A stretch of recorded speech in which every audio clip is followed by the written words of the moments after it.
Nandito kami sa biyanan ko kung saan malapit yung simbahan ng barangay Hanopol Occidental. At yan, buhat ng aking biyanan ng aking bunsuan. So, inisip namin magpahangin dito sa labas. At ayan nga, may meeting ang mga senior citizen ng Hanopol Occidental.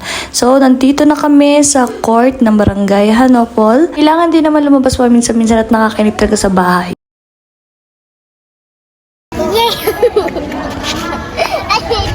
Alam mo ba, pinapasali ako sa karate na ayaw ko.